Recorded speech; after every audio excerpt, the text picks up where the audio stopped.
Here, dankie dat ons U naam kan grootmaak, U kan loof en prys. Here, dankie dat ons stemme kan gebruik om net vir U te kan sing.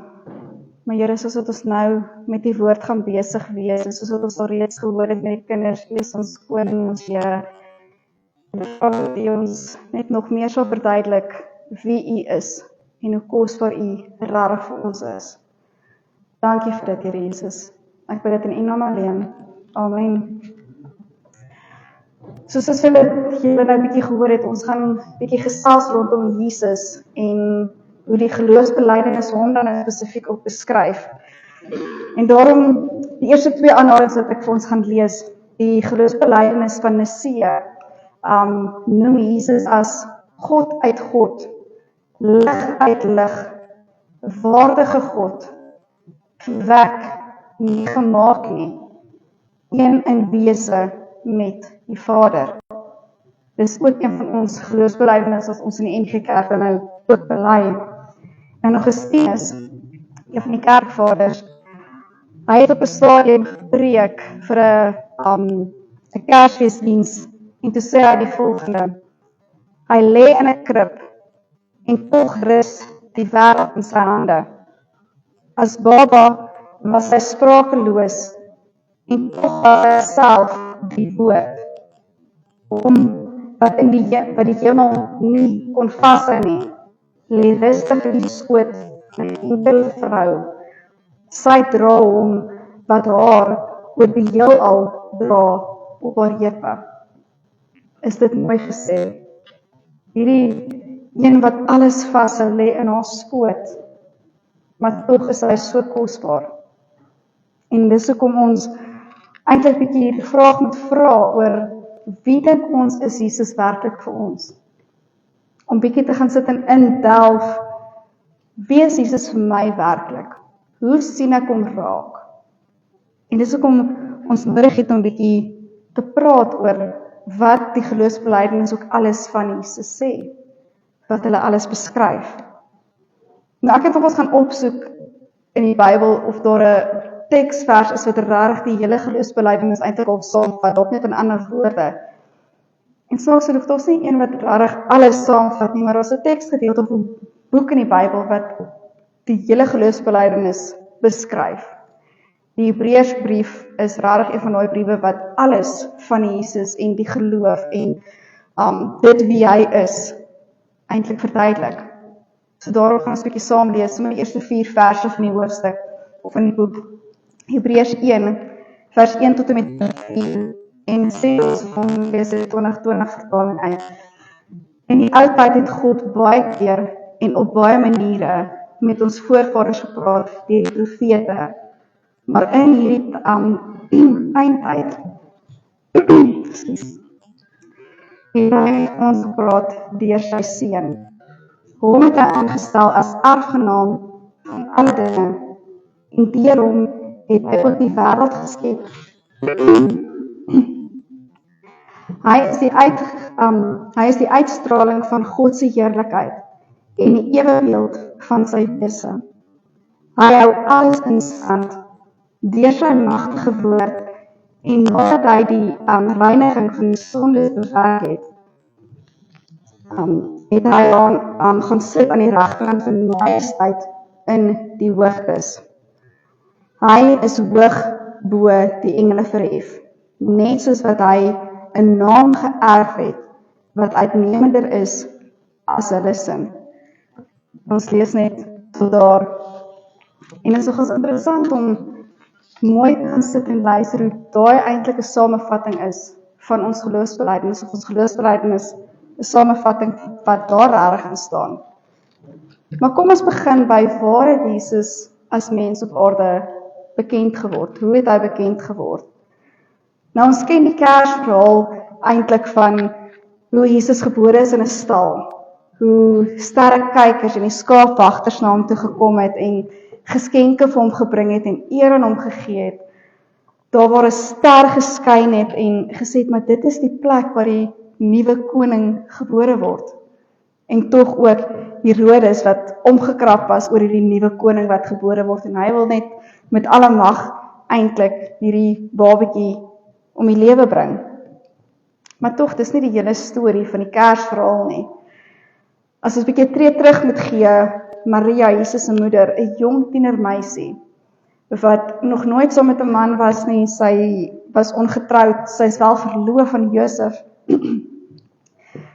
Maar sy kry hier so 'n engel wat haar kom besoek en vir haar die boodskap kom bring van God die Vader stuur die grootste geskenk wat hy kan aan die wêreld deur jou as vrou.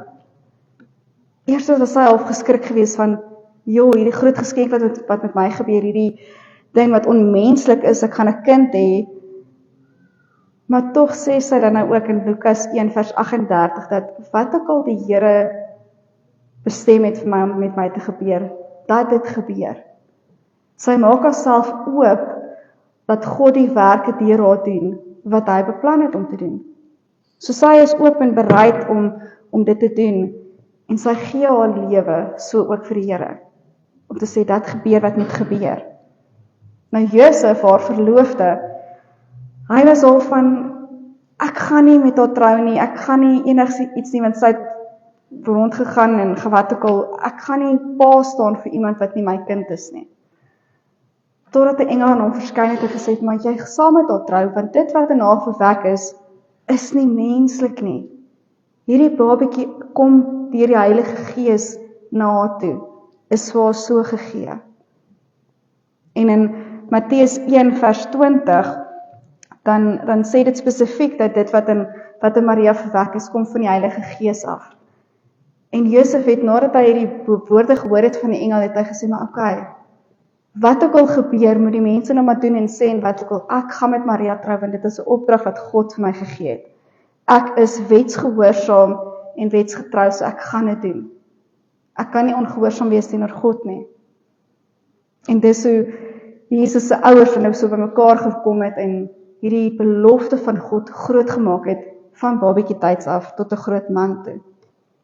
Maar Jesus self verwek deur die Heilige Gees, soos wat ons bely en ook soos wat ons woord vir ons sê, kom van die Heilige Gees af. Hy is die seun van die lewendige God wat gebore is hierso in ons midde. Johannes, as ons kyk in Johannes 1, verklaar ook dat Jesus die lam van God is. Hy is die een wat die sonde van die wêreld gaan wegneem. En ook Johannes wat Jesus gedoop het, met Jesus se doop het daar 'n engel of 'n duif uit die hemel uitgekom met die stem van God wat sê, maar jy is my geliefde kind. So eintlik van die begin af wys dit die heeltyd dat Jesus nie net 'n normale babatjie is wat gebore is nie. Jesus is nie net 'n normale kind wat op aarde gesit is vir 2 ouers nie. Hy is die Messias. Hy is die een wat beloof is van die begin van tyd af om te sê hy sal kom en hy sal die wêreld kom verlos. Maar tog in die Ou Testament praat hulle van in die Hebreëse woord van Jahweh. En dit is 'n naam vir Jesus of vir God wat ons baie keer nie altyd regtig lekker verstaan nie, maar as ons 'n beskrywing kan gee vir hom, ook sal dit ook sê Skepper God. En as ons dit nou moet vat weer terug na die Nuwe Testament toe, wat hulle dan daaroor praat van Kyrios, wat dan is Here oor alles, dan sien ons dat daai twee eintlik connect met mekaar. Skepper God en Here oor alles. Dis dieselfde God. So eintlik is dit dan nou, kan ons dit deurtrek en sê, maar Jesus is God van die Ou Testament. Jesus is God wat geskep het. Jesus is God wat daar was en wat alles gemaak het. So van die begin af was hy waardig, van die begin af was hy ons koning. Van die begin af was hy ons Here, die een met gesag. Maar baie keer sien ons hom nie so nie. Baie keer beleef ons hom nie as die een wat van die begin af daar was nie. Ons kyk net vas in een spesifieke ding wat ons hom in beleef. Maar tog Jesus is in ons middelpunt. Middelpunt van ons geloof, middelpunt van dit wat ons bely, middelpunt van die Bybel en die boodskap wat vir ons gebring word. Maar baie keer mis ons regtig die punt. Maar Jesus se lyding wat hy beleef het hier op aarde. Ons dink baie keer ons lyding is erg, maar Jesus se lyding was brutale lyding gewees. As ons net moet dink aan dit waar hy gegaan het met die kruisdood. Hy het onder hierdie man gelei, Pontius Pilatus, 'n Romeinse leier wat niks van die Jode gehou het nie. En Jesus het net gesê, dat gebeur wat moet gebeur. Maar tog in Jesaja 53 vers 4 tot 5 word dan ook bevestig dit wat met Jesus gaan gebeur. Dit sê daarso, nogtans, ons siektes het hy dit gedra, en ons smart, hy het dit op hom geneem. Maar ons het hom beskou as iemand wat gekastei word, geslaan deur God en verneder. Hy is egter deurboor oor ons oortredings, verbrysel oor ons sondeskuld. Die straf wat ons vrede bewerk, was op hom, en deur sy wonde is daar vir ons genesing. So dis al bevestig in die Ou Testament, presies dit wat met Jesus gaan gebeur. Die kruisdood wat hy gaan beleef, die seer wat hy gaan moet deurgaan, sodat ons vrede kan beleef. Dat ons vry kan wees van die sonde en die goed wat ons vashou. Maar tog, Jesus het nie net daar gebly op die kruis en in 'n graf gaan lê nie. Jesus het ter helle neergedaal, soos het ons ook bely. En ek wonder of ons ooit gedink het oor wat beteken dit, dat Jesus ter helle neergedaal het. Hoe het hierdie dan nou plaasgevind? Ons kan sê, ja, Jesus het die pyn en lyding so beleef, en dit was hom so hel gewees, want hy het uitgeroep, maar my Vader, waarom het U my verlaat? So ons dink baie keer dis 'n verlatenheid, hel wat hy beleef, 'n gedeelte van ek is verwerp deur die Vader. En ja, dit is so. Maar tog daar's baie meer aan Jesus wat ter helle neergedaal het. Ons kan eintlik sê dat Jesus fisies hel toe was en daar in 'n oorlogstryd was met die bose magte. Hy het die oorwinning oor die bose gaan haal, sodat ons nie nodig het om onder te gaan, in die hel in te gaan en daar te moet wees nie. Jesus het vir ons daardie oorwinning gebring. Ek meen, as ons dit net met saamvat, Jesus is af van die hemel af aarde toe. Op die aarde het hy geleef, hy is gekruisig, hy is af hel toe, en van die hel af waar hy die oorwinning behaal het, kom hy weer op en hy word lewendig. Hy gee die oorwinning vir ons elkeen, en dan gaan hy op hemel toe. So die hele sirkel wat deurkom, net om vir ons te wys dat hy ons Here is, dat hy ons koning is. En in die hemel is dit nie dat Jesus net daar gestaan het en niks gedoen het nie. Jesus het 'n spesifieke plek ingeneem. En ons bely dit, en in ons teksgedeelte sê dit, Jesus het aan die regterhand van die Vader gaan sit. Die regterhand saam op die troon, saam met God. Hy regeer saam met hom, soos wat ons ook hierso sit vandag.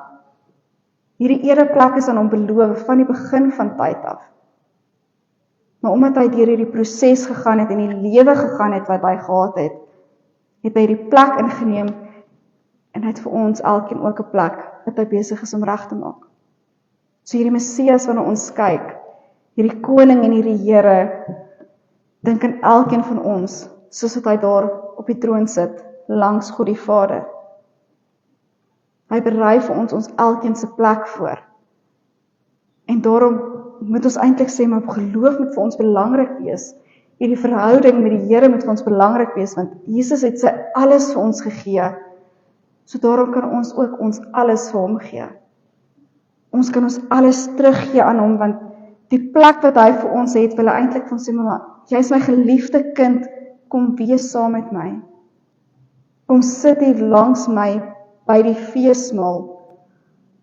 Dis wat Jesus vir ons kom doen het, en eintlik ook om wys Jesus self vir ons, maar ervaar die nuwe geloof.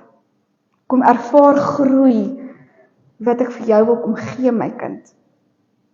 Kom leer hoe om in 'n ontmoeting en om in 'n verhouding met die Vader te staan. Dit is wat Jesus vir ons kom wys. En dit is wat so mooi is van hierdie hele verhaal van wie Jesus dan nou werklik vir ons is. Maar tog, Baie keer mis ons Jesus as koning. Ons mis hom as koning wat op die troon sit aan die regterhand van God. Ons dink baie keer, ja, hierdie geloofsding is maar net 'n tydelike ding, of net 'n deeltydse ding wat ons doen. Maar eintlik omdat Jesus alles vir ons gegee het en deur al hierdie goed gegaan het, wys dit vir ons kan nie net ligtelik hierdie geloof vat nie. Ons kan nie net ligtelik gaan en deur die lewe gaan nie, want anders sal ons ook door die hel beleef wat Jesus beleef het. En ons kan dit nie doen nie. Jesus het sy lewe gegee sodat ons nie nodig het om so toe te kan gaan nie. So dalk het ons nodig om bietjie te kyk, maar wat beteken Jesus vir my en jou persoonlik, dat hy koning is, dat hy regeer, dat hy die een is wat vir ons die oorwinning kom bring het. Wat sê dit regtig vir ons elkeen? So daarom het ons nodig om te bely dat hy neergedaal het, maar dat hy opgestaan het, dat hy die oordeel ook bring oor ons elkeen. Die oordeel om vir ons te sê, maar ja, ons is reg of ons is verkeerd.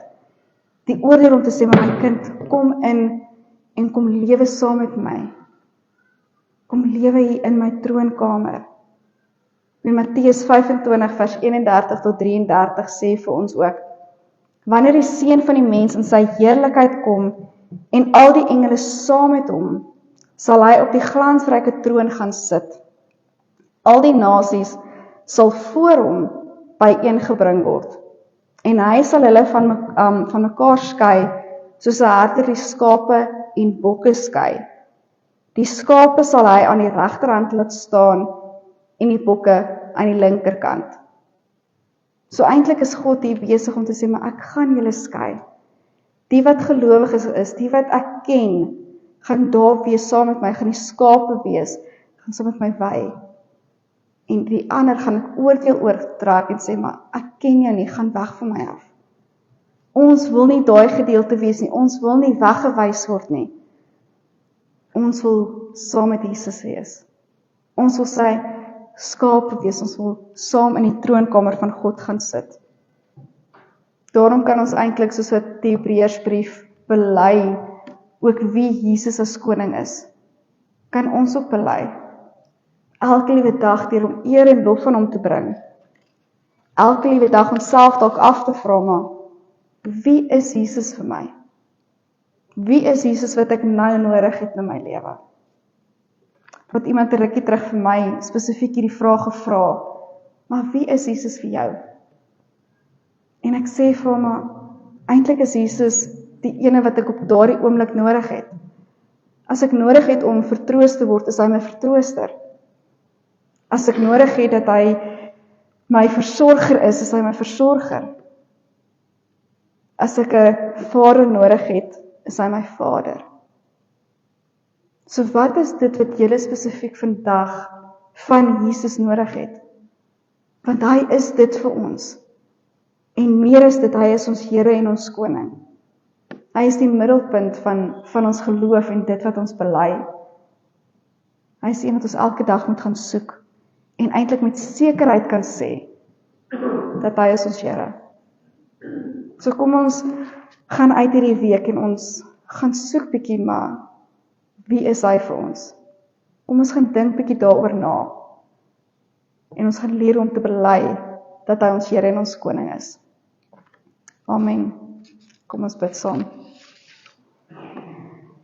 Here Jesus, dankie dat ons vanoggend kan saam bely, U is ons Here. U is ons koning, U is ons verlosser. U is ons vriend. U is spesifiek wat ons nodig het. Meer is dit, U is die oorwinnaar oor die dood en die hel, en U het vir ons die oorwinning en die lewe kom gee. Dankie Here dat ons nie lewe alleen hoef te doen of te sukkel in die lewe nie, want U help ons om elke dag op te staan. Daarom sê ons vir U dankie vir dit. Dankie vir die voorregte en dankie dat U ons koning is. Help ons ook om dit elke dag uit te leef en te bely in hoe ons lewe en hoe ons ander mense hanteer. Dankie Here dat U ons nooit alleen los nie, maar dat U ons versterk. en dat U ons dra. Ek bid dit alles in die magtige naam van Jesus Christus. Amen. Kom ons dank die Here ook so met ons offergawes.